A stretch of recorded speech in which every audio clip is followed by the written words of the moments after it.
down with OTC?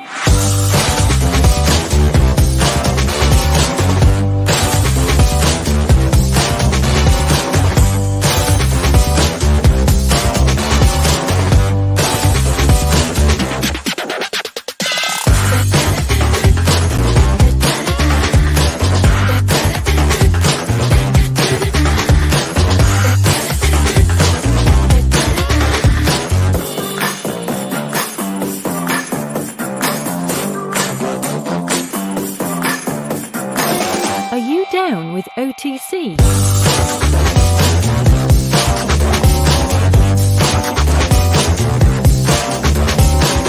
OTC.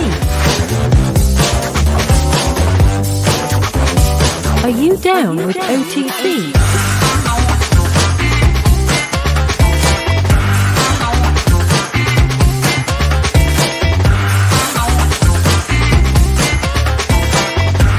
Are you down with OTC?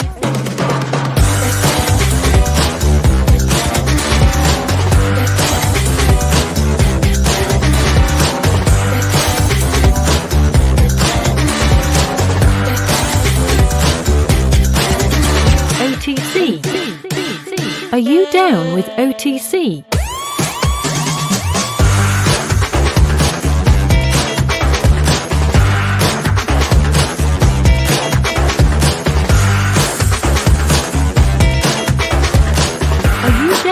Down with OTC.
Down with OTC.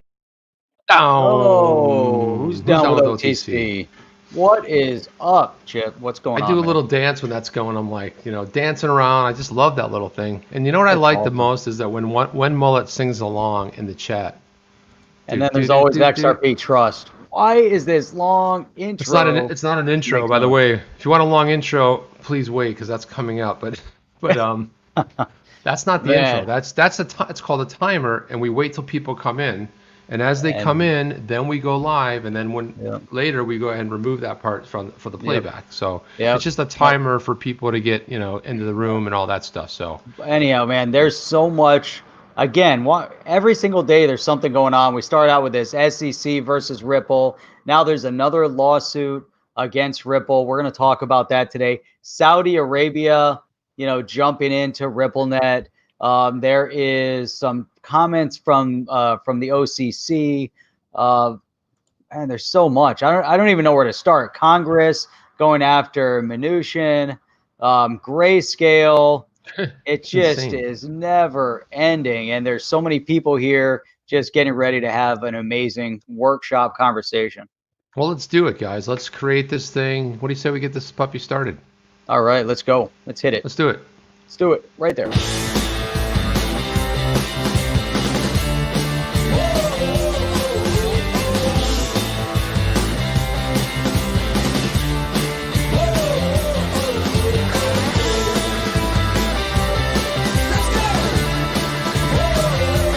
Welcome to On the Chain with Jeff and Chip.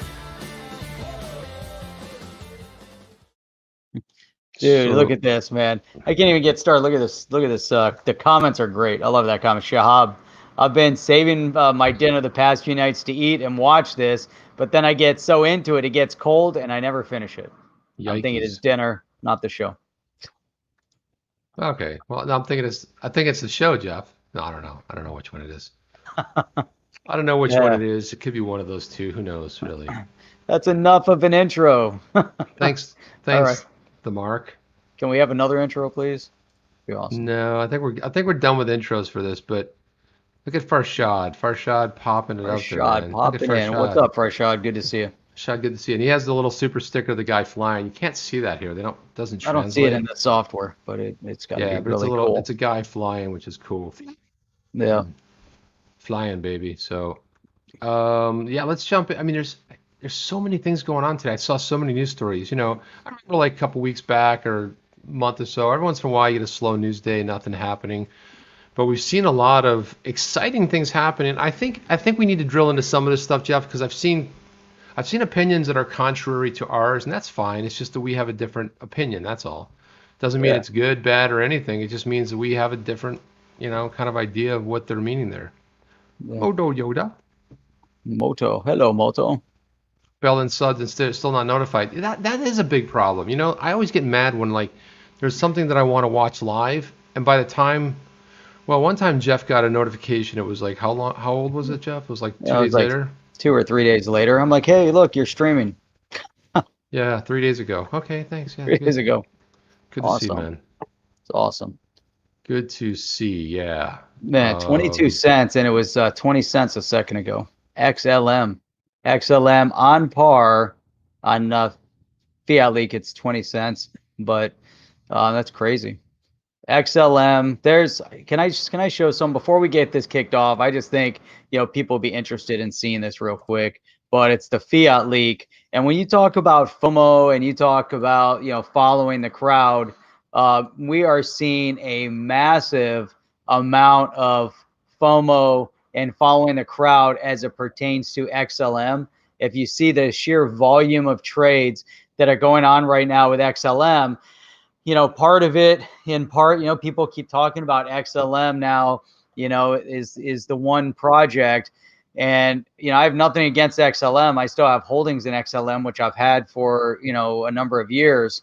But you're starting to see, a large volume uptick into it. And right now you're seeing trades in the past minute of close to 5 million trades, buys, sells. But look at the majority of those trades all in the US. And then you're starting to see a little bit in Europe and Korea.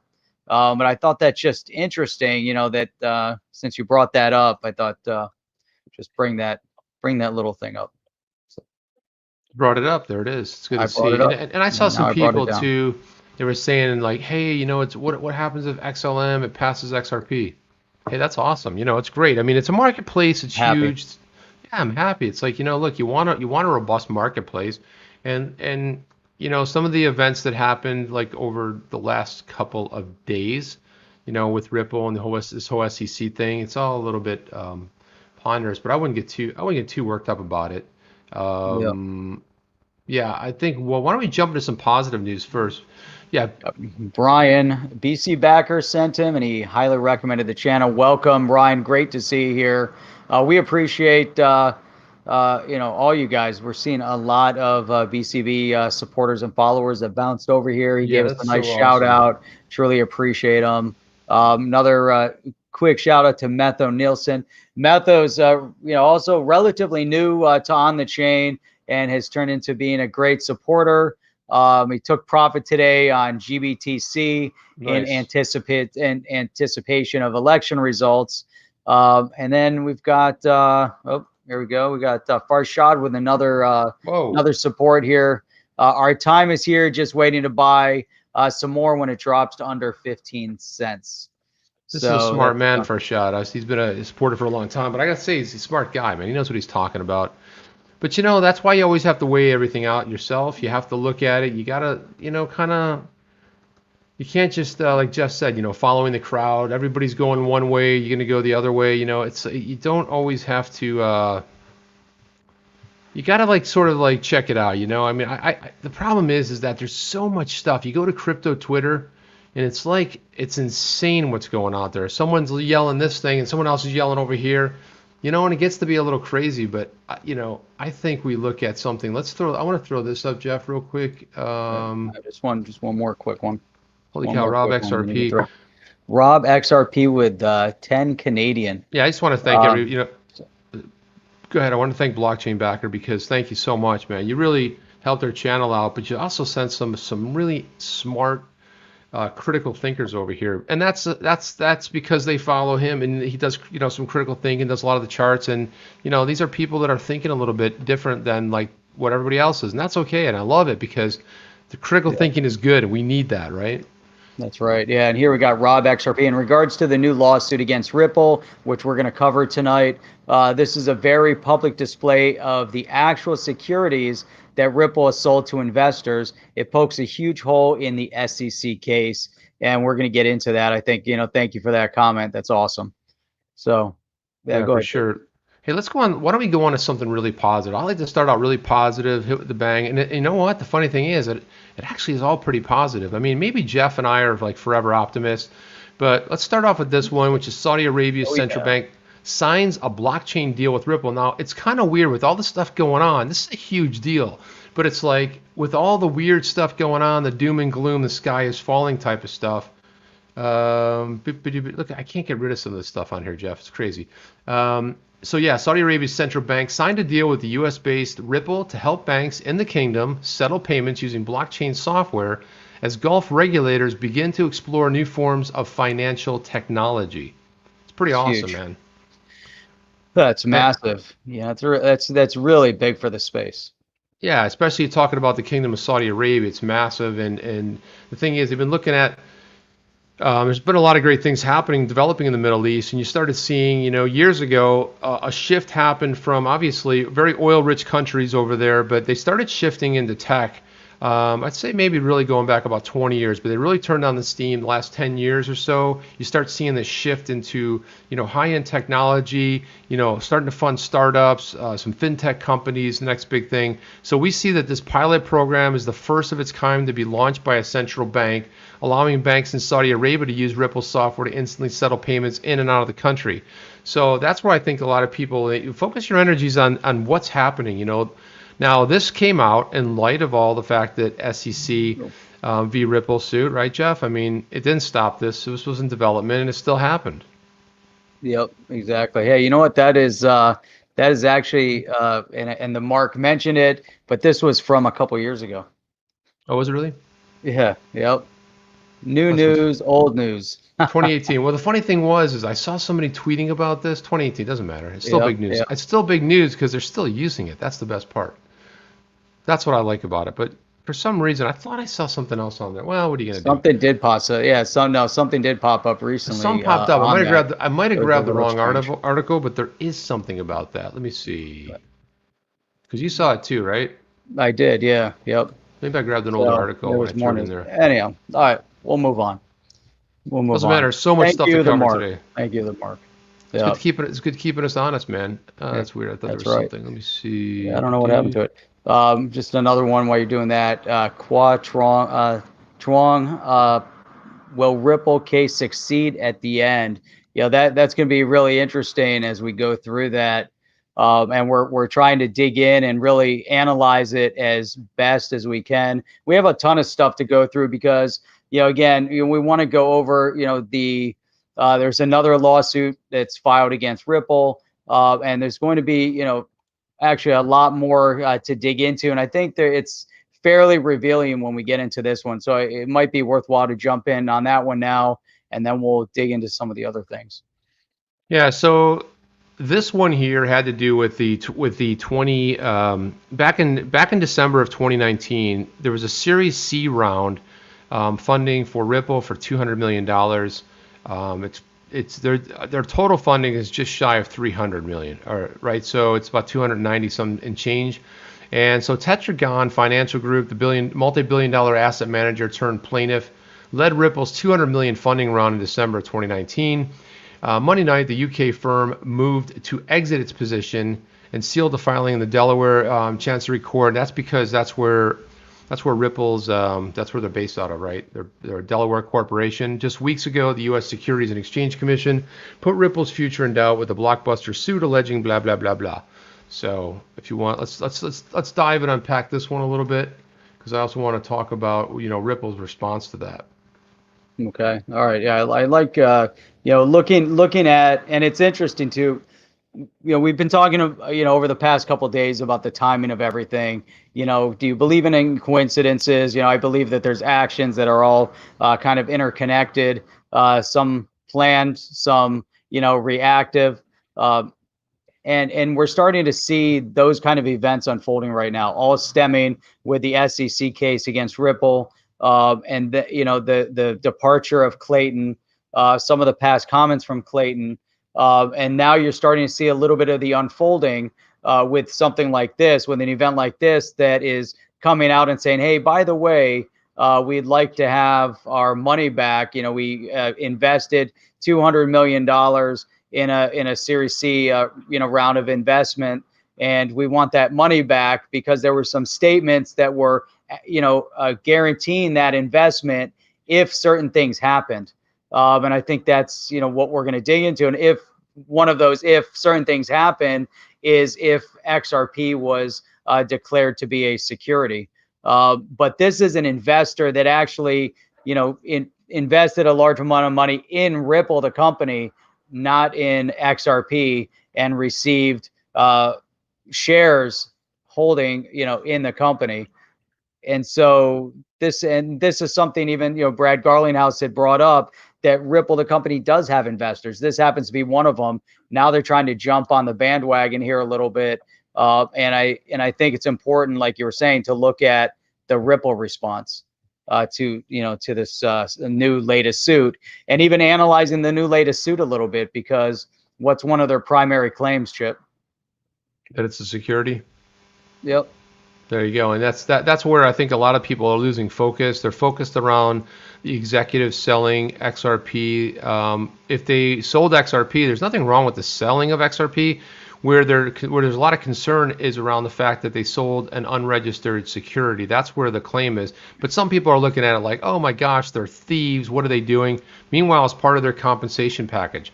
Ripple's statement on this is really great. It's very short. It says, in Ripple's Series C investment agreement, there's a provision that XRP is deemed to be a security on a go-forward basis. Then Tetragon has the option of having Ripple redeem their Ripple equity. So at the time they funded it, there was the company Ripple was worth $10 billion. On a $10 billion valuation, putting $200 million in gets you 2%. So if what they're saying here is that if there was a scenario on a go-forward basis where XRP was somehow deemed a security, then they would be able to go ahead and have the option of redeeming, basically kind of pulling their money back out and kind of getting out, right? But what Ripple's saying here, since there's been no determination, and this is where a lot of these lawsuits are coming. People are suing Coinbase over what? There's no XRP. If that was the whole thing, if we had determination and there was a ruling, then we certainly would know one way or the other. And they're saying the lawsuit has no merit because right now, because of the regulatory fogginess, they don't know. Now they throw in here that we're disappointed that Tetragon is seeking to unfairly take advantage of the lack of regulatory clarity here in the U.S. The courts will provide this clarity, and we're very confident in our position. Yeah, I think that's strong. That's a strong statement, because here's the test of the mettle of a company and the character of the leadership of the company. Imagine you're getting sued by the SEC. You're leading the charge against one of the organization that moves that messages between banks, that's part of the structure that moves money cross borders all over the world, and has been for close to 80 years. And that's your focus. You're looking to replace this and offset this major institution. All the powers that be behind it aren't going to go down quietly. And now you have so you're strong enough to put yourself out in the limelight to take on that kind of power. Now you're getting attacked from all sides. The primary attack coming from the SEC, that already is testing your mettle, and now here comes another one. And when you start watching them, and you watch the character, you watch how they handle themselves, you watch how they react, respond, that is very telling. And then you have to also look back, Chip, at their character from their previous companies. How did they run their previous companies? What was their out when they either sold or left those previous companies? Was there anything questionable or murky in their past dealings with those companies? And then you start looking at some of the the misinformation campaigns that are coming out, and some of the fear tactics. And right now, all we can do is just look and try to analyze it to the best of our ability. I think both you and I are on the same page in how we analyze things, kind of going back in history and then trying to dig in and look at things from, every possible angle. Exactly. No, that's well said. I mean, and hey, by the way, just before we go forward, do we have any old news to throw up there just to get people excited again? 2017, we'll go back to 2016. Yeah, let's go to 2016. I want to give a shout out to Farshad for another super chat here. Said, lighting it up it's tonight. An old saying: if you fail to plan, then your plan is to fail. And I do have a plan, buy and hold. Right. That's a great statement. Then we have another one here from you put up Apex over there. Appreciate that. We did pass the 10K mark. That was definitely a big milestone for us. So appreciate that. I also saw Jungle Inc. is on here. Thinking Crypto is on here with us tonight. So definitely wanted to give you guys a big shout out. And then also Leonard Gonzalez, he said, here's to hoping you guys win. Hang in there. It's interesting. I was watching some of Leonard's conversation earlier on. He said he's been a bit of a troll to the XRP space, but with what's going on, he's standing out and saying, hey, you know what? There's a lot of people that have invested a lot in XRP, and it's basically just sitting still right now. But really, at the end of the day, Chip, when we look at this, and we've brought this up multiple times, when you look at what's happening with the SEC going after Ripple, it's so much more meaningful than just Ripple, than just XRP, because the ramification is going to be massive. If they deem, if they, at the end of the outcome of the case, XRP is deemed a security, it's going to have impact on the entire space. We don't know what the total outcome will be. You don't know what's going to happen necessarily with it. Even with Bitcoin or the others. Is Bitcoin going to keep blowing up, or is there going to be a massive pullback? One of the things, Chip, that you can look at. I'd love to get feedback on this. We'll dig in some more, but think about 2000. There was a lot of talk about anything that was a .com. That people were pouring money into .coms, and there was no true valuation for the companies that people were putting. It was all paper money. And there's obviously multiple impetus to what burst the bubble. But one of the things that stuck out for me the most, that burst the bubble, that brought things kind of back, you can say back to reality, or just back, to earth a little bit, was when the government, and this was Al Gore's big thing, went after Microsoft for antitrust violations. And it was just like, poof, all of a sudden, everything came crashing down, and all those paper valued companies were worth not that much, and they were just sitting there, and people were just, and so there was that one impetus. So it doesn't matter where you stand on this, the outcome of this case, we don't know what could happen if that, if it's deemed to say, everything could be amazing and go great, or it could just be a major setback in its entirety here in the US. I want to say not everywhere else. Big shout out to the OG Rob Cash is on the set. So I want to say hello to big hello to Rob Cash. Yeah, and I think the other thing when we look at, and I like the fact that other people are starting to take notice, because if you think this is just some lawsuit against Ripple, like why are we so focused on this whole SEC v Ripple?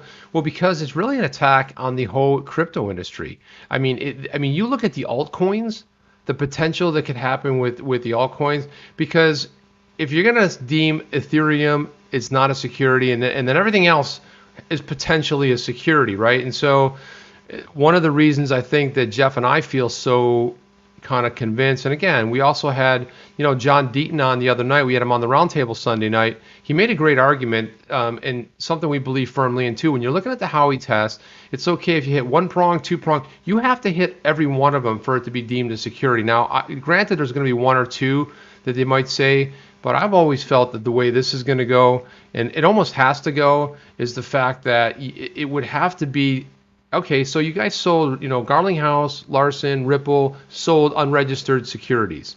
Okay, maybe that's what happened. But at some point, it became a decentralized asset, and it became decentralized because Ripple was then hands off. They didn't have any control over it, and then it started working as a cryptocurrency. And the governing body out of the UK said it fit into two categories. The very first one had to do with the fact that it's utility, right? We all are big on the utility. We look at projects for utility. What problem are they solving, right? And the second part of it is a cryptocurrency.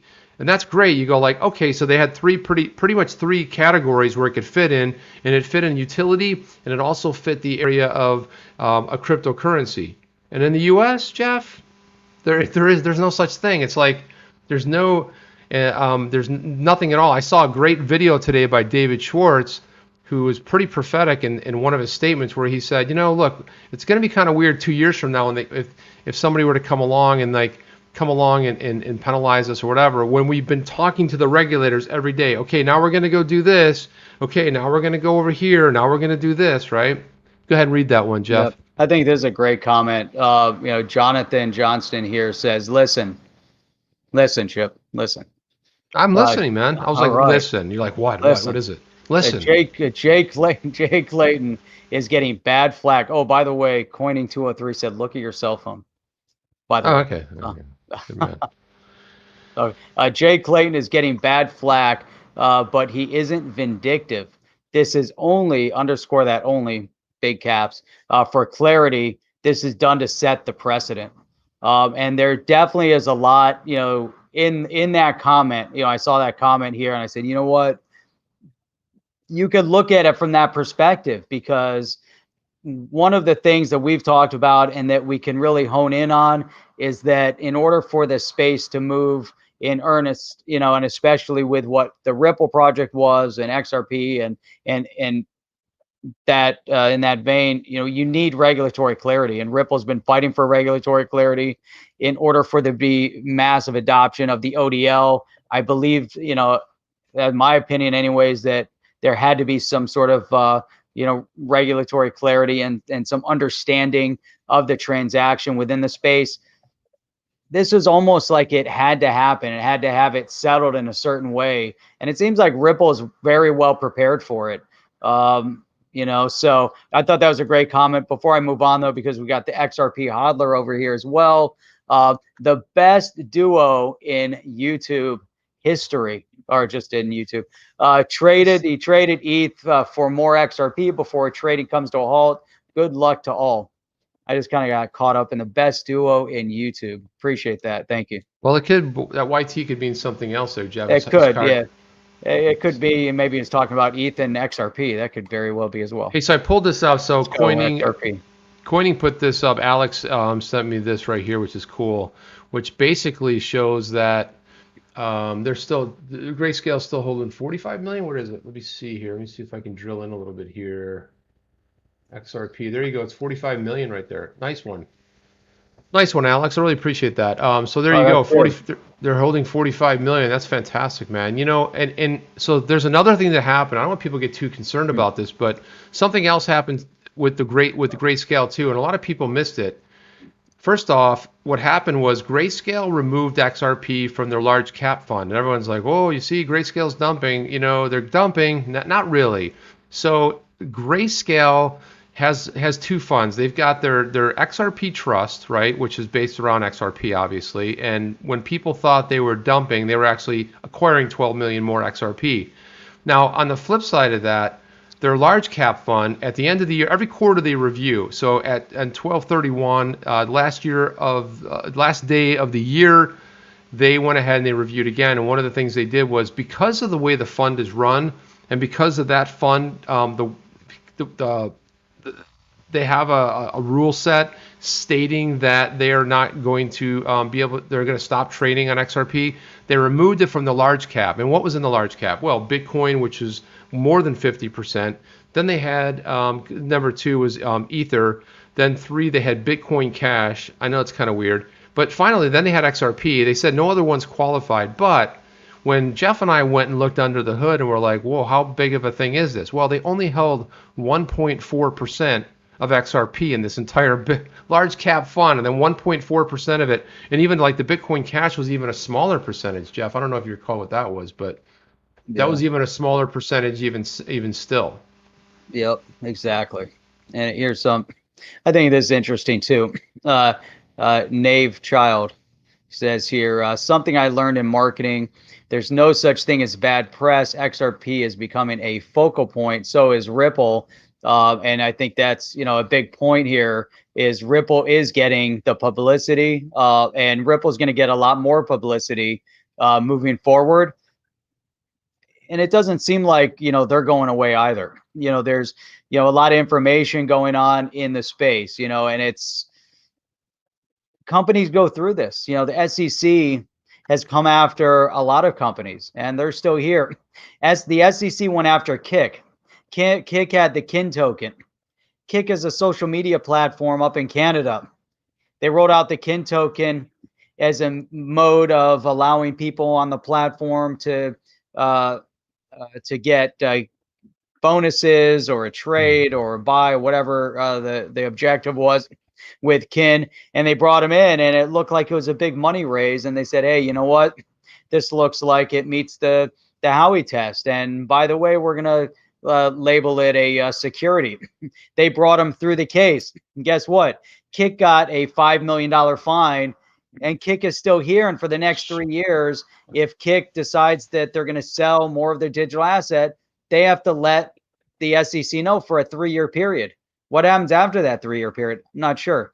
But in the meantime, Kick is still here. It's not like they just evaporated into thin air and went away. So I think, that's a way of looking at this as well. We're here, analyzing, one of the, primary, one of the bigger use cases in the digital asset space right now, right? I mean, you have Bitcoin, which is a store of value. And that's it. Yeah, I mean, for the most part, it's enough though, Jeff. I mean, I know it's enough. I'm not saying right. That's what it is, but it's enough because people all over the world have agreed that it's enough, right? Everyone around the world has said, you know what, Bitcoin has this value, and that's what with Ripple. Ripple is, again, their entire objective was to take on SWIFT and to provide a better payment solution for the entire world, to allow money to transact efficiently at low cost and transparently, and also bringing this ODL solution, which is a game changer. That's what I think. There's a lot of people, they looked at that and said, wow, that's really amazing. And you and I, as we analyze, tech, we look at that, I'm like, oh my, that's a game changer. If anyone out there is involved in business and you've ever had to use your SWIFT code and you've ever had to move money across borders, it's a huge obstacle. And I've been there so many times where it's such a cluster where we've had to cancel contracts mainly because the exchange rate changed during the process of the transaction, and it canceled out the SWIFT because of the way they sent it, or they pulled it back or whatever. And it's crazy, and you don't know about it for like a week because it's a 3 to 5 to 7 day transaction period. And if you've never existed in that world before, then it seems like whatever, it's no big deal, but it's a massive deal what they're doing. And it's, I can't wait to see, where, we have this kind of technology that's moving seamlessly and everybody's adopted it. I think it's going to be, extremely impactful on business on a global scale. Yeah. I mean, I wanted to just kind of, first of all, let's do this right here. I want 2 things. Something interesting came up here. So he Ansar send us $5. Thank you very much. Really, love that, man. That's fantastic. Wow, and that's way better than the fiat we have here. So thank you very much. Right there, you missed that. Oh my gosh. Hey, all right. So let's do that one. So he answered. Hey, do you think this could be employed to shake out retail investors? Well, I wanted to tie that into this next one. So if you would, I want to do this, right? So let's look at that. So let's look at this, right? So the Life of Penny says the SEC went after Tesla. Who was Tesla? Tesla was a giant disruptor in this space. You remember all the stuff when they were coming up? People were like, it'll never work. What does this guy know about making cars, especially electric cars? Well, he basically schooled everybody in the entire world, right? It's the same thing he did with SpaceX. We're like, wait a minute, you're going to be building rocket ships? I mean, come on, man, get a grip. You are just ridiculous. And then a company like something like, you see all these other fintech innovators come along. You have Ripple come along, but you have a lot of other ones, and then Ripple, you have Jed breaks off. He starts the Stellar, and then Stellar's now, blockchain is now powering 2 upcoming CBDCs out of Germany and also the Ukraine. But jumping back to this is interesting. Let's look at this. So where's the other one? I missed the other one. It's somewhere around here. Anyway, the point of it is you got disruptors. This one? That one right there. So do you think it could be employed to shake out investors? We've heard a lot about that, but it's kind of interesting because you know what? Not some things that look like they're just coincidental. Sometimes they're not coincidental. Sometimes there's a plan. Sometimes there is a plan. And I want to jump back into this. So look how they're doing. The SEC are the real crooks. And I'm not necessarily sure that they're crooks, but regulation, I've never been a big fan of regulation, okay? Because the problem is you always have the sort of, they're good intentions, right? Hey, let's protect investors. Okay, so investors buy in. The SEC starts running a Ripple, a node validator, right?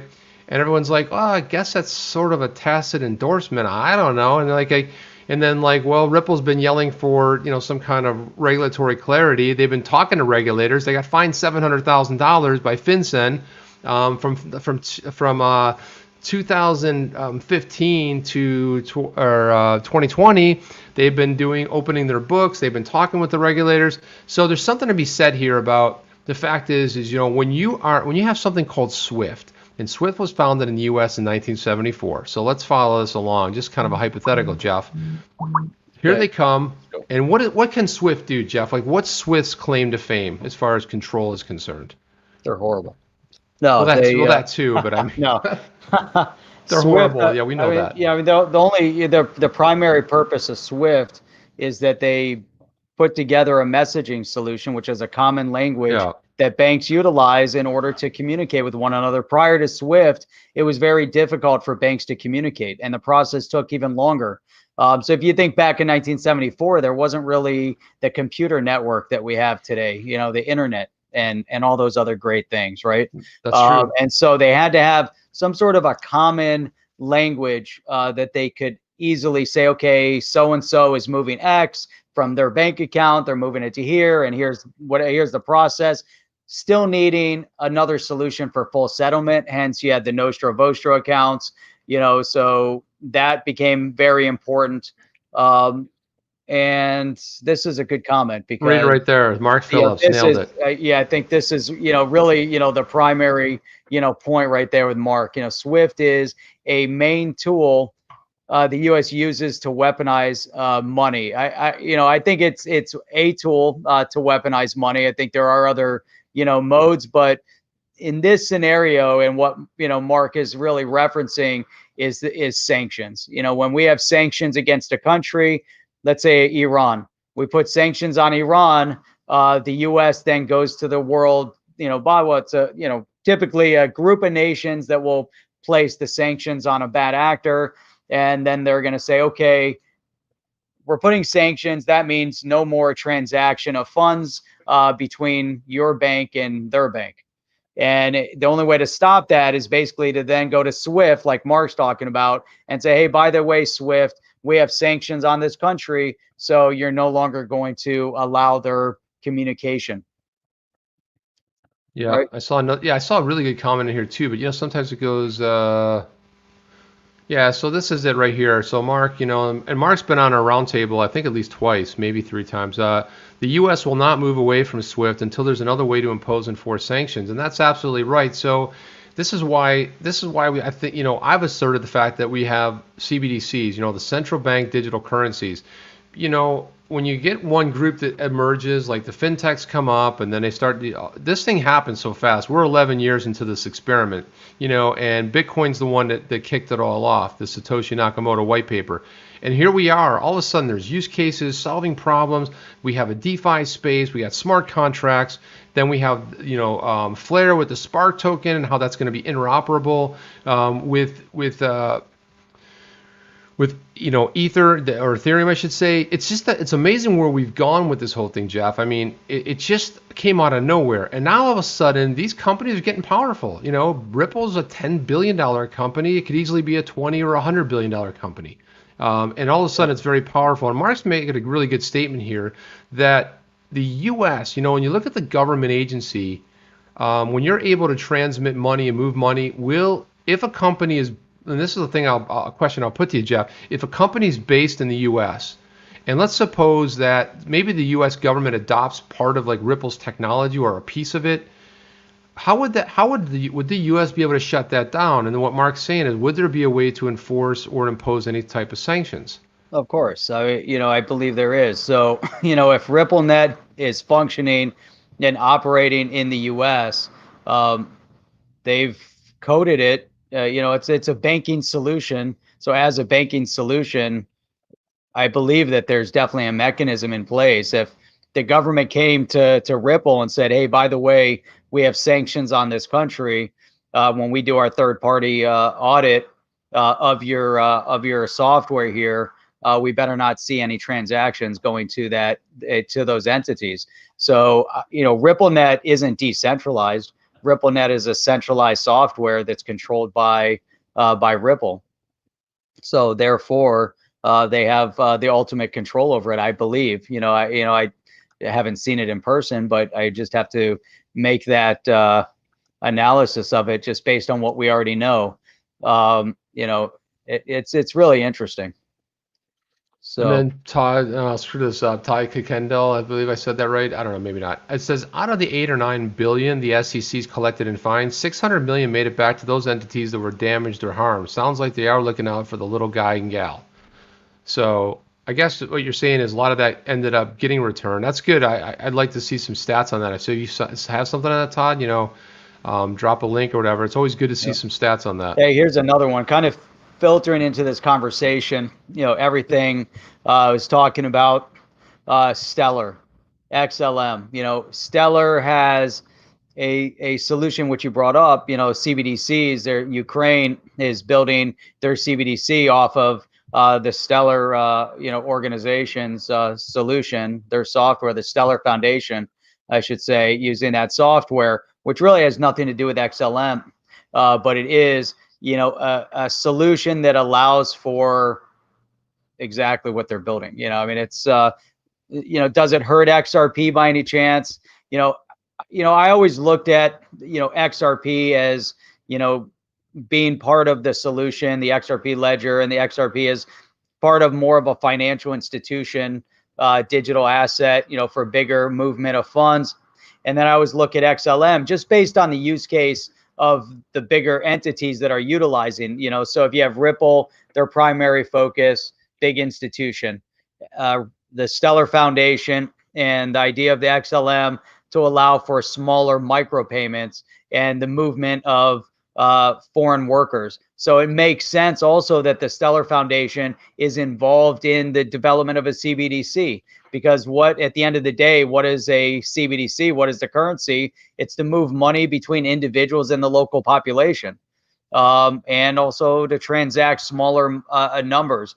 It could also be brought up to a bigger, but the one standout feature, I believe, with the XRP ledger is the interoperability.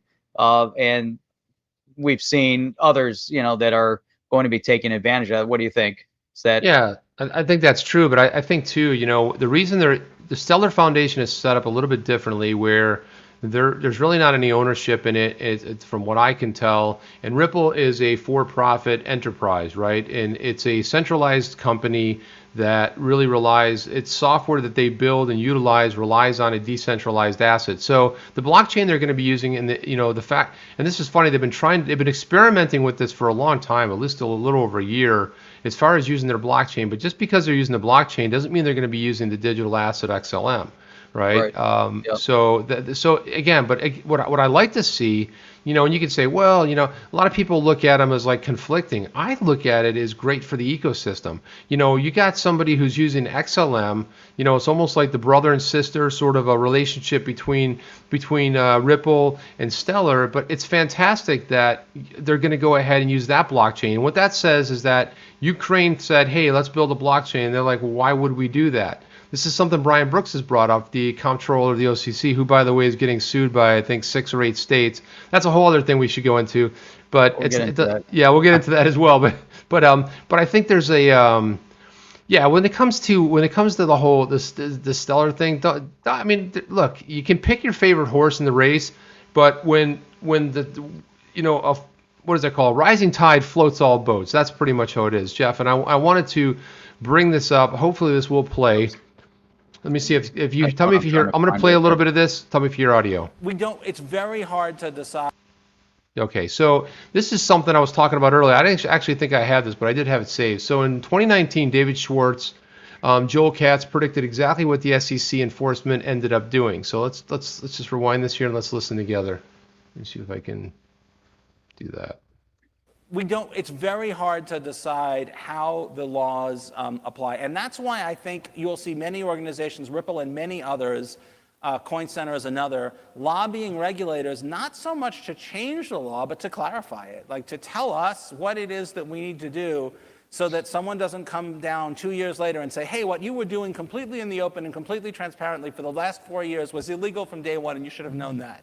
And we're like, we meet with you like every week about what we're doing, and now you're telling us we should have realized 4 years ago that it was fundamentally and completely illegal? Like, that doesn't make any sense. And so it's very hard to decide how the laws apply. And that's why I think you'll see many organizations, Ripple and many others, Coin Center is another, lobbying regulators, not so much to change the law, but to clarify it, like to tell us what it is that we need to do so that someone doesn't come down 2 years later and say, hey, what you were doing completely in the open and completely transparently for the last 4 years was illegal from day one, and you should have known that.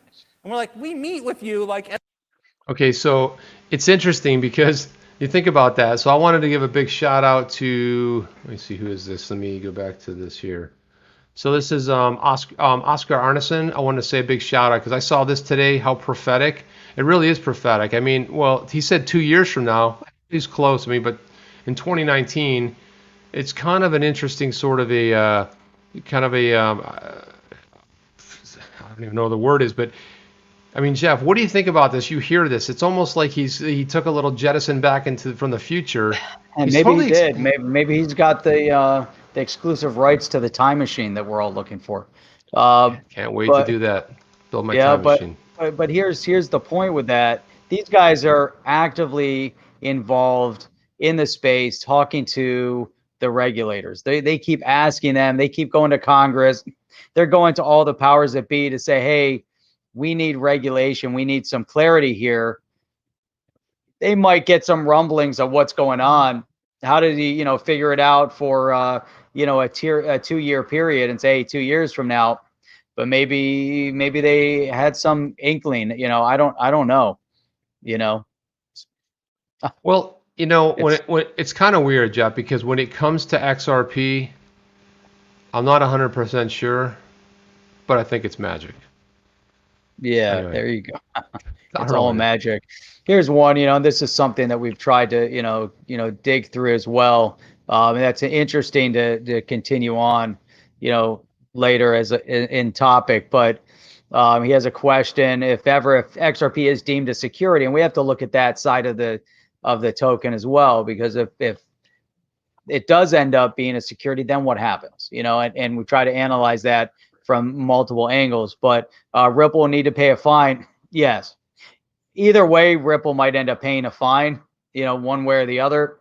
And here it says, but will this not open the floodgates of XRP to be listed even in traditional stock markets? And that could be interesting to see the direction they do end up taking. However, they don't control XRP. So, I still find it very, difficult to even, think about the idea that it's going to be deemed a security, only because it doesn't fit the case. But we also have other law, and for the U.S., they're going to do what they're going to want to do.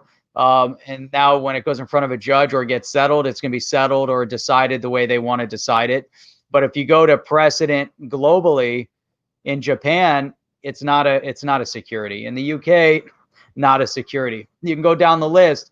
So how is it, and how would things continue in the US if they deemed it a security and elsewhere it's not a security? Ripple doesn't have any control over what XRP does or doesn't do. So, and another point, in fact, if that happens, they, I think the only claim they can really make is that at one point Ripple sold it as a security. XRP on its own isn't a security, but Ripple sold it as a security to gain, benefit, whatever they did, to raise funds and et cetera. And that could be a hard, difficult, case to make, in my opinion, but I don't know, what are your thoughts? I don't know, Jeff. I think you're right there, and we've heard a lot of this from a lot of different people out there. I wanted to pull this up because I thought this is some more. Let's see, there was a. Okay, so this is kind of good because I always like when everyone's running one way because their attorney said get out, run, and then you see something like this happen here, where I'm gonna have to remove that first because I have to. So the software is interesting. So there we go. So on this one right here, so the CEO, this was a story that I had seen, which is Ripple CEOs of Uphold and Abra accuse SEC of blunder, settlement likely. So this is just this guy, Jake Simmons, who's taking a look at the fact that Uphold will not stop trading XRP despite the ongoing lawsuit, right? And Abra's CEO believes the settlement between the SEC and Ripple is most likely as both sides have made mistakes. Okay, and Jeff just addressed one potential mistake where it certainly could be alleged that, okay, they did sell unregistered securities, and there's going to be some kind of a fine for that. And I kind of like this. This kind of brings it down kind of even keel, where he's saying both sides mistakes were made. And can I get more advertising on this when I blow it up? Sure. Why not? So JP Thero, who is he's the Uphold CEO and co-founder. He hopes other exchanges will take similar stances regarding passing judgment before the court's decision. And this comes down to anybody that's trying to sue. Coinbase, we're suing you because you sold an unregistered security. Well, how is that? It's not deemed a security. The whole point of this is because Congress sat around for the last couple of years, even though there was lots of legislation, and did nothing. To me, it's like some guy like JP Thero, he's like, look, I have to look at what is. And what it is right now is it's never been deemed a security. Now, he said, now what would they stop doing? Well, they're not going to sell unregistered securities in their platform, or if the trading volume dropped pretty low. He said he also pointed out the significance of the lawsuit in the entire crypto market. Jeff and I started off the show tonight by saying, if you think this is about Ripple, no, think again. This is an attack really on altcoin marketplace. You could say, well, Ether's, kind of out of the, it's out of the line of fire. Not necessarily. What the SEC give it, the SEC could take it away and say, well, they could come back and allege all kinds of things. So I think it's important to see what some of the people are out there doing.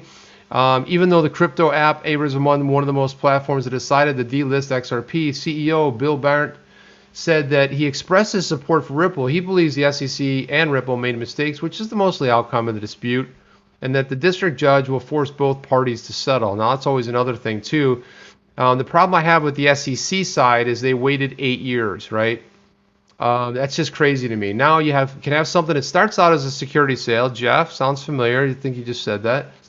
Which eventually becomes a commodity. But that's not what Ripple said they were doing. They said this was a commodity sale alone. So both sides, to me, have got to this completely wrong. They should have worked this out 6 years ago. And he's making a great point. Like, I think the hardest obstacle they're going to have, bringing this in, is that why did they wait so long? By the way, let me address this. Channing, Smithson. I've been hovering on that one. I'm gonna say, I hate this. You don't want to see them disappear, but he says you guys have been crushing it. The HODL game, it's HODL game, baby. Yeah, thank you, Channing. By the way, I would say Channing. Yeah, Channing also too is he's a content creator too. A little bit different space, but he's also going to probably start getting into. He's more bringing really awareness to how art affects humans on the planet, like how it affects them and the different kind of art. So it's a really cool podcast that he has there. Channing, if you want to drop that link, it's cool. But thank you, man. I appreciate that. Yep. Go ahead. Do you want to throw the next one up? I just want to throw this one up. It kind of fits back into what we were saying before, and maybe Mr. Jack over here might have missed when we were talking about it. And it's interesting because, like to put a little twist on things. Did they dump? Did Grayscale dump? One of the reports before is, hey, Grayscale got out of XRP. They sold all their XRP, and then Friday we find out they bought 12 million. Then again, now the article came out, and Chip was talking about it earlier, that, oh, by the way, Grayscale is dumped. And in fact, there's always a twist in the logic of how media reports things or blogs report things. No Chip, kidding. can you kind of explain a little bit, just to clarify that one more time, and then we can move down. We'll move on. Yeah, I want to go into this because there's kind of like two prongs this whole thing. So first off, one of the things that Grayscale did is that every quarter they reevaluate their large cap fund, right? In the large cap fund, they had 4 digital assets, Bitcoin being the biggest one of them. Bitcoin comprised 81.63%. And then you had Ethereum, which comprised 15.86. Then you had Bitcoin Cash, which is just a hair over 1%. And then they eliminated XRP from their large cap. And that has to do with the fact that their fund, here it is right here, the Genesis Global Trading Incorporated, the authorized participant of the fund, announced effective January 15th that it would temporarily suspend trading for XRP. So according to the fund's documentation, during the fund's quarterly review, the manager may determine to exclude a digital asset from the fund's portfolio, even if it meets the fund's inclusion criteria, including but not limited to if the authorized participant does not have the ability to trade or otherwise support such digital assets. So as a result, the fund has removed XRP from the fund's portfolio. And then, so Jeff and I were drilling into this later, and we're like, well, what part of the fund was it? Well, it's funny because I have my number a little bit off. I said 1.4, but it's 1.46%, Jeff, which is almost like it didn't even exist in the fund. Now, this is the large cap fund. What they did do over here was, this is a whole tweet storm about this, but where is it? Yeah, thank you to Alex from Coining203, sent this to us. If you look right here, they still have 45 million supply of XRP, and they bought 12 million XRP on January 1st, 2021, and this is the XRP trust. They also run a Bitcoin trust, and so this is pretty cool. I appreciate you sending that over there, Alex. So I hope that kind of clears it up a little bit. It should clear some of that up. Yeah, I think that it's important to, dig through it because it can get really confusing as we just look at, you look at some of these articles on their face and you don't go through and read their source article. You got to dig in and read that source article. And I think it's really important. Yeah, I want to give a shout out to DNI because I saw we brought up something. I was thinking IMF. I was reading IMF. Someone wrote IMF on the screen. And then that was earlier on. Then I saw DNI bounce in and make some comments. So if you're still on, what's up? We miss your streams. I think he had a stream not that long ago. Yeah, he did a good stream. It was 17 hours long, I believe, something like that. It was fantastic. It's awesome. Sean Thompson here. He says that we're knocking it out of the park, Sean. Yeah, appreciate that. Great. Well, the reason we do that, I mean, quite honestly, I mean, you guys really make the show. I mean, you come in here, we read the comments. You can't put them all up there, otherwise it would look like this, and then it would get a little weird, right? But what I also enjoy too is that there's always, Jeff and I are talking about a subject matter, but there's also another sort of theme rolling through. Somebody starts something in the chat too. They talk about some of the stuff they're doing, and Channing's a jokester. He's like, first of all, my financial advisor, Channing Smith's in here. I'm not a financial advisor. Jeff isn't. Let's do the disclaimer, Jeff. And also I want to remind you guys, if it's your first time here, please like, subscribe, click that notification bell. That's you should be notified, but sometimes it doesn't work. But I will say that we have another channel too. We drop short form videos. Jeff did a 10-minute video today that turned into a 20-minute video. He opened the video saying this could be a 10-minute video, and I was like, dude, I watched the whole thing, and I was like, that was 20 minutes. And that happens sometimes. Like 10 minutes, right? I was setting the tone. No, but then I thought to myself, I was walking for a while. I'm like, how long have I been walking for? And I was like, I guess I've been walking for 20 minutes because that's how long it took. But I actually dropped a 5-minute video, the one before that, which was, it's like 5 minutes for me. I mean, Jeff and I both like to talk a lot, which we definitely can. Look at this right here, too. Skeeter says, the media loves to tweet the news for the fear factor. Loving you two can sift the truth nuggets out. Thank you, Skeeter. And, you're so right about that. They're like doom and gloom. If it bleeds, it leads. And right now, everything's bleeding. And, it's so funny because now that Bitcoin is soaring, have you guys noticed the slew of articles saying how Bitcoin is going to crash, how Bitcoin is done? I'm like, it's at an all-time high. And they're already trying to crush it and kill it and tell you, like, if you don't get out now, you're going to lose everything. It's so funny. It's like when you're on top and you're riding high, everyone's going to come to try to knock you off or instill fear. That's a good point, Skeeter. They're going to instill fear so you can do that. But who came out, whose analyst came out and said that Bitcoin's going to hit 146,000? I mean, why 146? Why not 147, 148? Why not 137? But in that case, why not 150? That was JP Morgan came out. JP Morgan, remember Jamie Dimon was the big Bitcoin hater. It's so funny. If someone's telling you they don't like something, they're just stacking bags, and they're trying to manipulate maybe the marketplace. Meanwhile, they're working on their own digital asset, which they later sold off. But it's kind of funny because who's one of the most famous investors in the United States? One of the big name investors, Warren Buffett. Warren Buffett's like, I'm not into crypto. I like candy companies. If you read his book, he's like talks about things that never go out of style, right? And he's talking about this, and I'm thinking, you know what?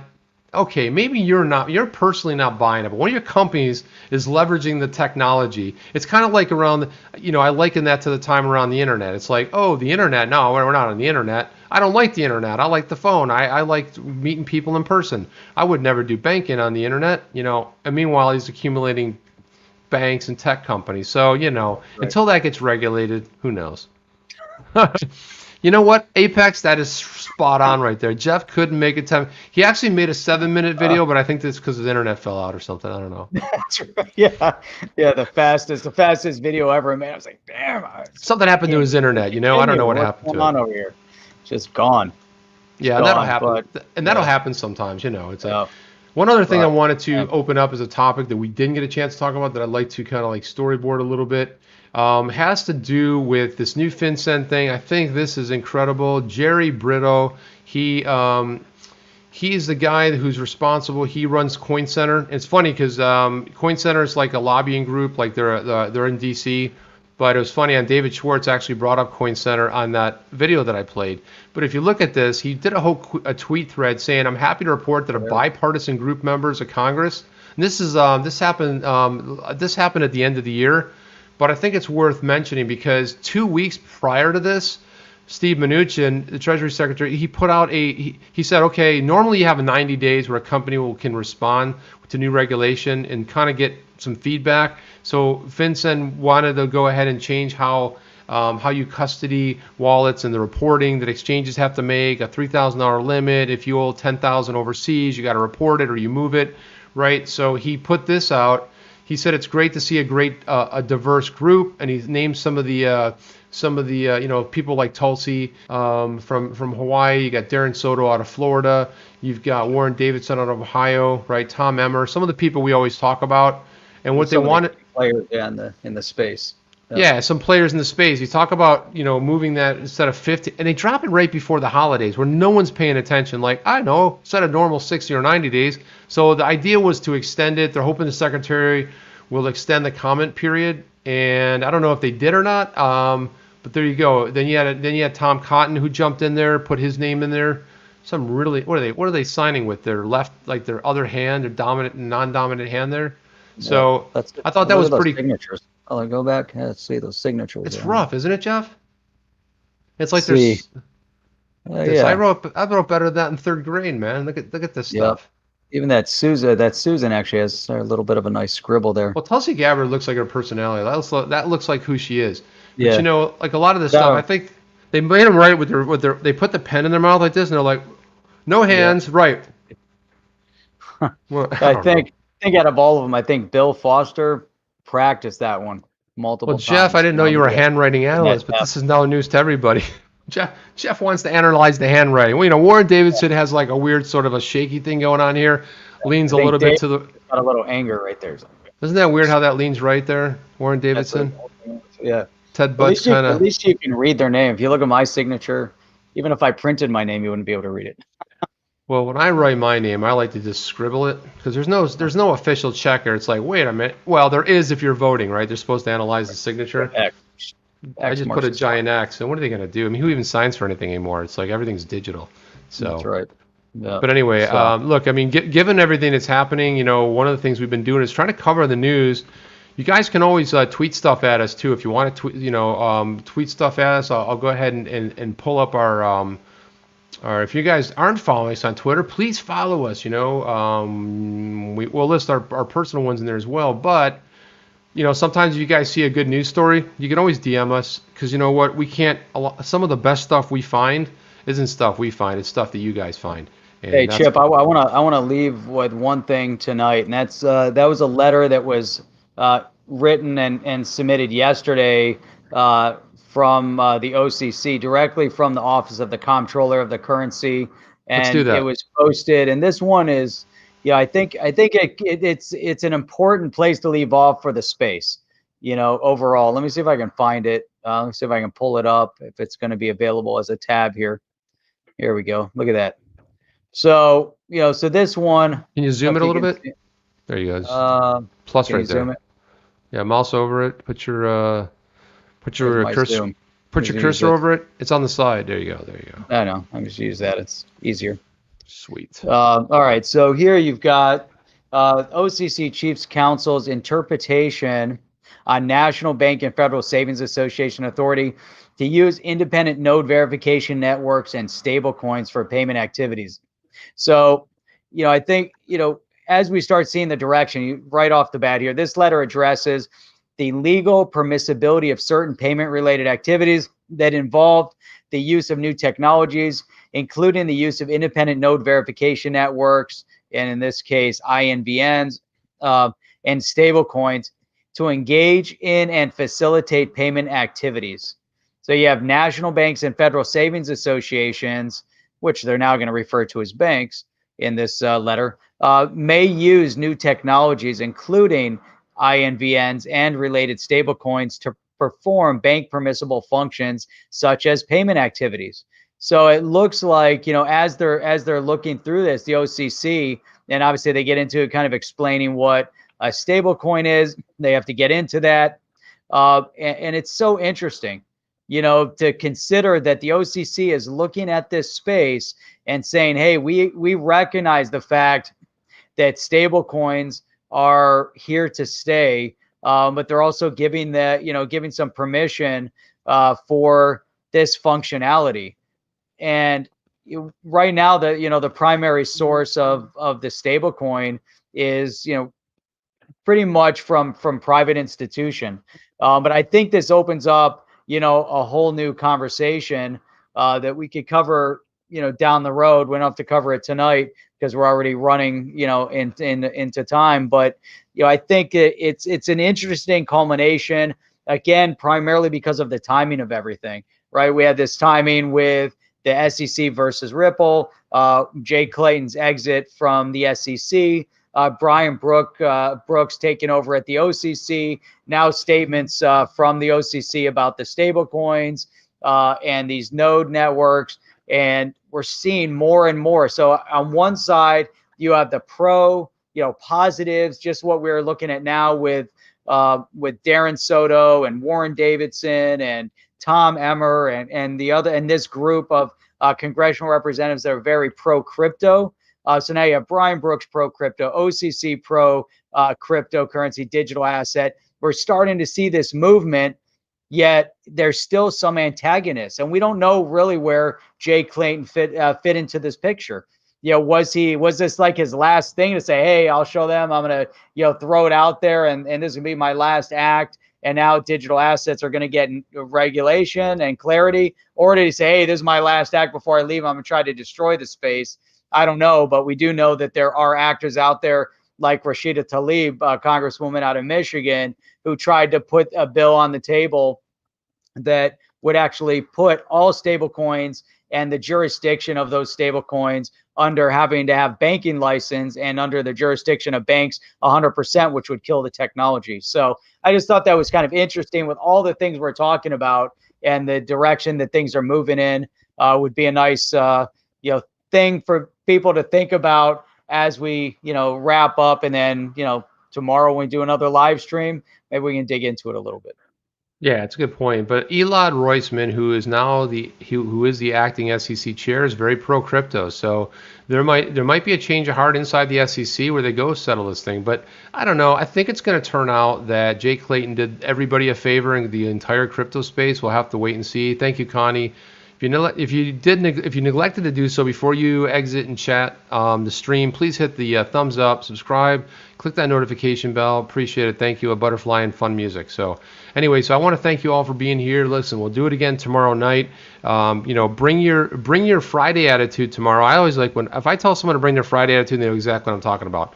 You come in grumpy with their money attitude, no fun, Jeff. But I just want to say thank you. Like, subscribe, and then I also put in here, if you can check out our other channel over there.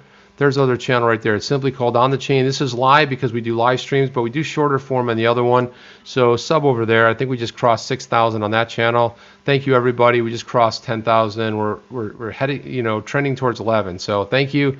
And Jeff, I'll give you the final word before we get out of here tonight. And I think I've said too much, but I appreciate everybody here. You guys are what make the On the Chain community, your comments and being here is fantastic. We appreciate seeing you guys on again tomorrow night, Wednesday, 8 p.m. Eastern Standard Time, right here on the chain.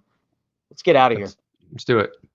Are you down with OTC? Please like, subscribe, and click the bell to be notified when the next video drops.